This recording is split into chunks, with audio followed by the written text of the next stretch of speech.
لوگو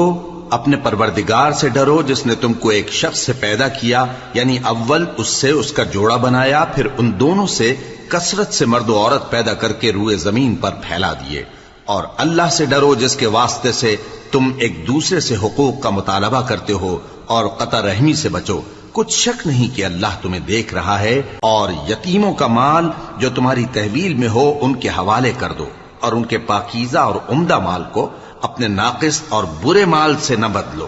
اور نہ ان کا مال اپنے مال میں ملا کر کھاؤ کہ یہ بڑا سخت گناہ ہے۔ اور اگر تم کو اس بات کا خوف ہو کہ یتیم لڑکیوں کے بارے میں انصاف نہ کر سکو گے تو ان کے سوا جو عورتیں تم کو پسند ہوں، 2 یا 3 یا 4 ان سے نکاح کر لو۔ اور اگر اس بات کا اندیشہ ہو کہ کئی عورتوں سے انصاف نہ کر سکو گے تو ایک ہی عورت سے نکاح کرو یا باندی سے تعلق رکھو جس کے تم مالک ہو، اس طرح تم بے انصافی سے بچ جاؤ۔